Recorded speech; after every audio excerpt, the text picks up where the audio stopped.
Thank you very much for joining us. So let's dive right in and ask a difficult question. I think you really struggled with the question of what to do on the issue of what's come to call Brexit. How did you come to your conclusion that you would oppose Brexit? I think it's fair to say it's been a difficult decision for a lot of people. And many people probably find themselves in a similar position to me, where your sort of heart pulls you in one direction, which is, to think, well, why doesn't Britain become more independent and leave the EU? But on the other hand, you need to also use your head and all the knowledge you've accumulated over years. In my case, it's not just my time as a politician, the last 5 years, both in the Treasury and now as the Business Secretary in Britain, but also 20 years working in business. And to me, it just became clear that in terms of our economic interest, our long-term economic prosperity, it's much better to stay part of the European Union, but also to take advantage of this special status that Britain will have. And what I mean by that is that already Britain is not part of the euro, is not part of the Schengen passport-free system, and now David Cameron has gone further and actually carved Britain out of one of the sort of key commitments of the EU up until now, which is ever closer union, and Britain is the only one of the 28 countries that is carved out. So I think we get best of both worlds. We can have much more independence and flexibility, and that's great, but also take advantage of the single market, which is 500 million consumers, the largest of its kind in the world. So, thoughtful Conservatives, Tories in the UK, who I know you respect, maybe friends with, have come out on the other side. It's Michael Gove, Boris Johnson, quite a surprise to me, I confess. They're balancing the same things you are. Why did they come out on the other side, do you think? I think that just goes to show how difficult it has been for so many people. And so, first of all, you're absolutely right. Both of those people are hugely respect. They're both my friends. And so what you'll find is that there's people that are, heavyweights, hugely respected intellectuals and business people and stuff on both sides of the argument. But at the end, you've got to make your judgment. And part of it is there's uncertainty, of course, because if Britain stays in the EU, I don't pretend that everything is certain. Of course, things might come along that you didn't expect.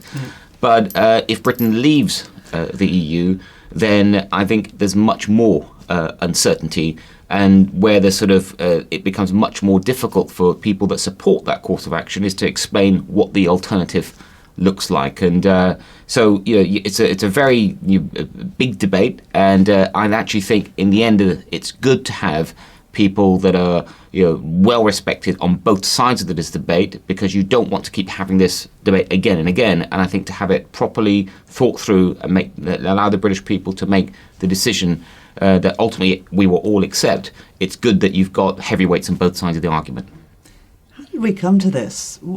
There are people who sort of free riding on the migrant crisis, and and the camp at Calais and what's happened in Germany, to suggest that this is the fuel behind the Brexit fever. But of course, there was Brexit fever even before the migrant crisis.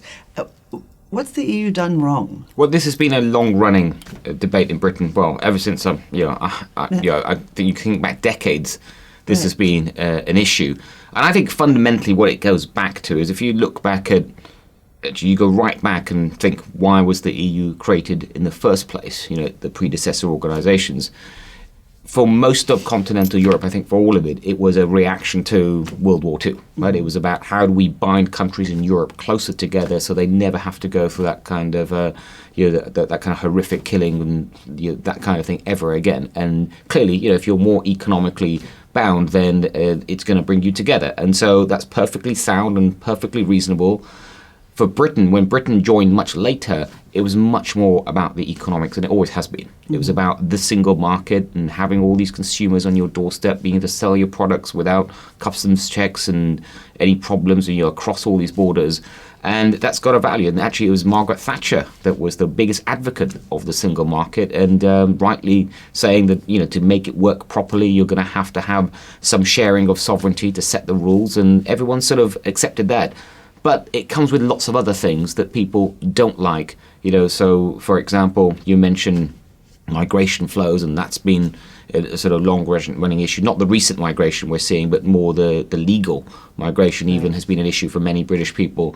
And so it's sort of, I think, a different viewpoint for Britain versus the rest of Europe that has caused this tension, and has eventually got to a point where I think quite rightly David Cameron said, look, this has been a long-running issue and we should settle it for this generation, because it's absolutely right that this generation didn't vote for the kind of relationship that we have today. So let them have a say. Let's have the arguments, but let the British people decide.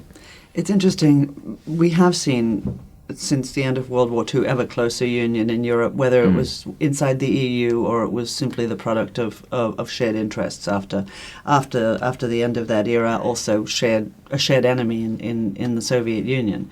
But now, for the first time in the last few years, we've really started to see the Europe that we know coming apart a lot more, whether it's the question, even just the question of the UK leaving, or it's the collapse of Schengen in the face of in the face of hundreds of thousands of refugees, or the arguments that are going on internally about shared burdens, or the Greek economic crisis.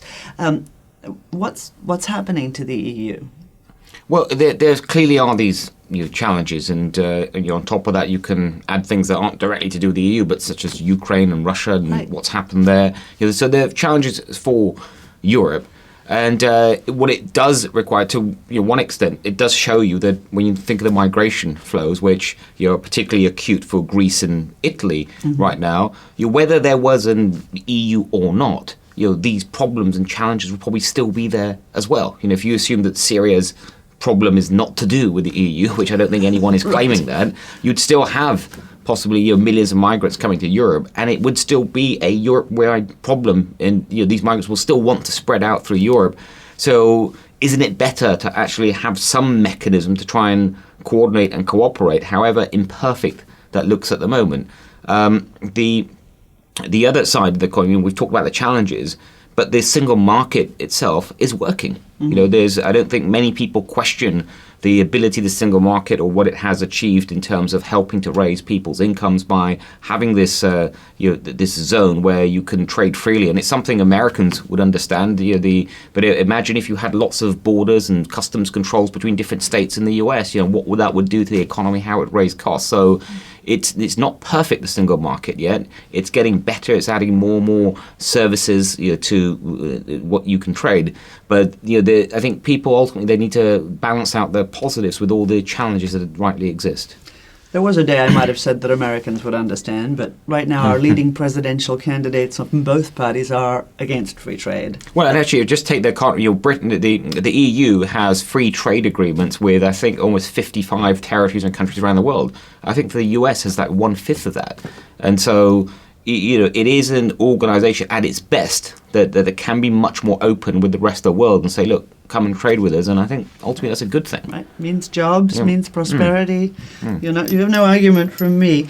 A lot of people that I talk to inside the EU who are concerned about the refugee flows really blame Angela Merkel in Germany. They say that she has violated the rules of the Schengen Agreement, that she has exacerbated a problem that was there and had nothing to do with Europe, as you rightly say. Do you see that as accurate? I think it is a bit too simplistic for people who take that view. I think, on the one hand, others would say that Germany has shown a very compassionate approach. They've seen this suffering around the world, and they've sit there and thought about how can they help, and they've taken that approach. And I'm not going to criticize them for that, and just that's their approach. Our approach in the UK has been very different, though, and I'm pleased with the way that we've handled it, which is to say, yes, absolutely, it's incumbent on every rich nation, I think, to try and help refugees around the world. And the approach the UK took was to say it's better to help these people closer to their home, because first of all, it's easier to provide that help. So Britain has given well over £1 billion in the last couple of years to help Syrian refugees, which is second only to the United States. It's more than almost all the other European countries put together.